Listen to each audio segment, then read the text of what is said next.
All right, hi everybody. Art Sherwood here, and I'm going to share a few thoughts with you about business and how it might not be exactly what you think it is. Particularly if you think about it from a very traditional sort of standpoint. The world has changed, and how we've been conceptualizing how business addresses the challenges we face have also changed. So that's worth knowing.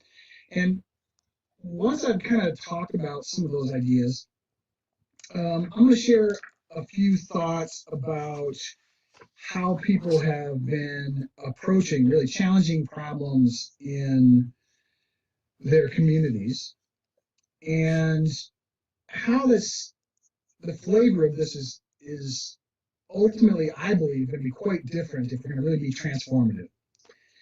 Um, so let me address first this idea of business is not quite what you think it is. Back in the day, we thought about business as this tool to basically make money for people.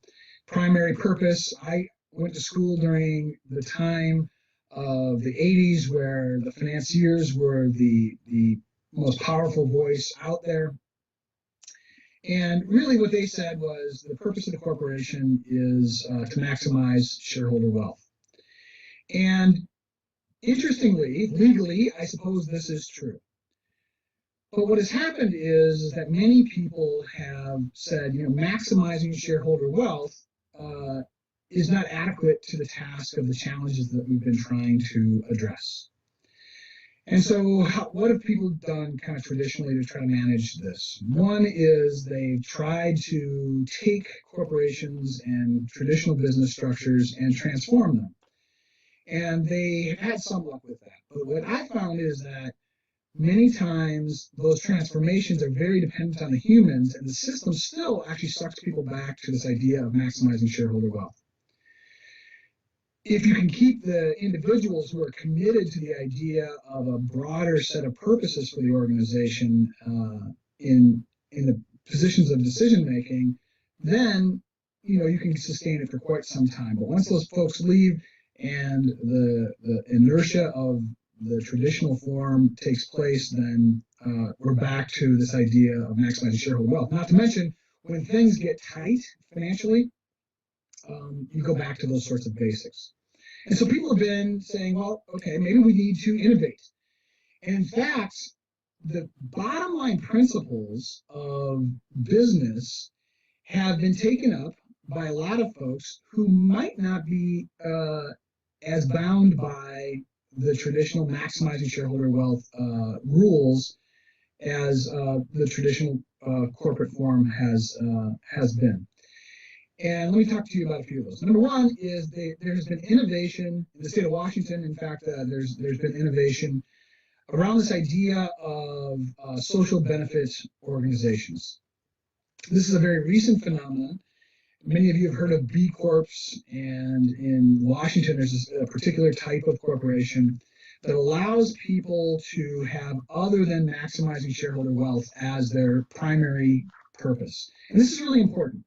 And the reason it's important is because what this does is it protects board members and executives inside the organizations from being sued by their shareholders so that they can actually do work that is for purposes other than what might maximize shareholder wealth in the short term, and B, ultimately make even better decisions for their organization in the long-term health, for the long-term health of the organization. Why do I say this?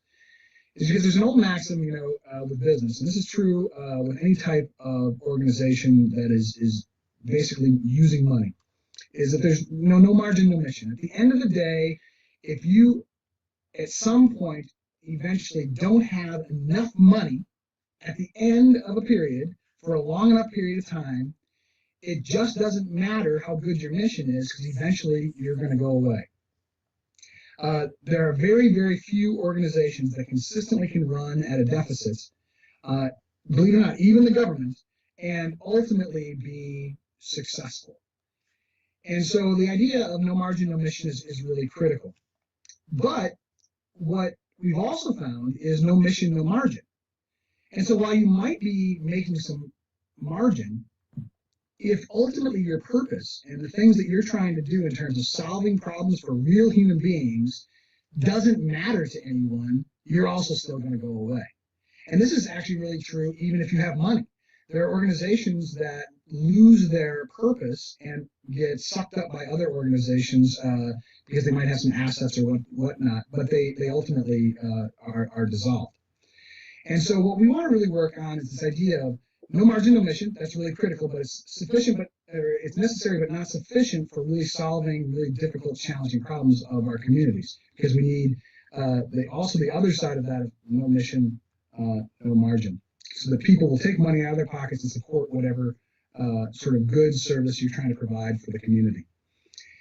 And this has led also to a lot of innovation in the traditional nonprofit sector. The nonprofit sector was a solution for a lot of folks of trying to say, okay, well, the corporation doesn't handle this, the government doesn't handle this. So what we'll do is we'll create a nonprofit organization, which is also often formed as a corporation, a nonprofit corporation, and they'll do the business through donations and whatnot.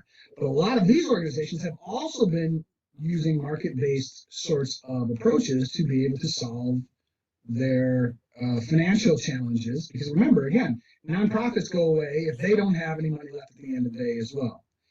And so what they've been doing is using diversified revenue stream models, using market-based solutions. So Goodwill is a great example of this, right? Goodwill, here's a nonprofit that has used these retail outlets. They get donations in, they create a workspace for people to be able to train up on how to do participate in the workforce, and they use the leftover revenues from or profits from their organization to plow it back into the organization to make it run. It's one of those social purpose organizations that is using a market-based approach to be able to address the larger issue that they're trying to address, which is workforce challenges. And that's an organization that's been around for a very long time. And so one of the things that I have really tried to work with people on is trying to understand that dismissing the concept of business is actually self-defeating, because there's a lot of really important things that people who have been in business, traditional business, have learned that can be extremely useful in trying to address intractable social problems. Let me give you another example. Out in Cleveland, there is this organization called the Evergreen Cooperatives, and they actually have a larger mission of economic vitality and putting people to work and creating empowerment, because you own your own organization. But it's an organization that's owned by the community, the members who are part of the cooperative, and they're in multiple businesses, from laundry to solar installation. And this was an organization that was initially funded by a variety of different private and governmental agencies, including universities, hospitals. Well, it wasn't a government hospital, I think it was a nonprofit hospital, but also the city itself. And they collaborated to create this cooperative that is owned by people in the city. I think it was founded in 2008. And they've done some really amazing things. It's still kind of in an experimental phase, but this is a sort of innovation around taking the idea of a market-based solution. So these people are not running a charity. These folks are running a real business, providing real service to the community, but it's owned in a different way. It's cooperatively owned by the members of the cooperative, who are the people who are actually working inside the cooperative. It's quite an innovative approach to doing this. And so, in my view, these sorts of collaborative approaches between different entities which have usually maintained their own silos are going to be a key way for transforming and empowering people in the communities. But doing this has to be done, in my opinion, in a different way than we've done before. We've had these big, large economic development strategic planning processes, and we try to get this all done. It's a very top-down approach. My sense is that what we need to do is empower people at the grassroots level to learn how to bring people together and learn how to strategically do things together. Not just make a huge, big plan, pretending that we can see many, many, many years into the future. How about instead we start to collaborate and say, what could we do right now? Because that doesn't only train you to, or it doesn't only get something done, but it trains people to about the idea of collaboration. And this is one of the critical components that I think a lot of people overlook, is that we've actually lost a lot of our community collaboration skills.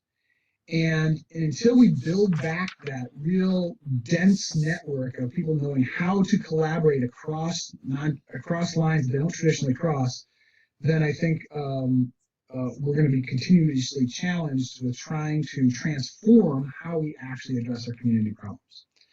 So key takeaways that I would give to you: business is no longer usual. You can use the types of lessons that we've gotten from traditional business and innovate new approaches to doing this. This can be done through cooperative and collaborative approaches, and that the real power is with the individuals at the grassroots level who can work strategically together, learn how to collaborate, and ultimately address the really difficult and tractable problems of our communities.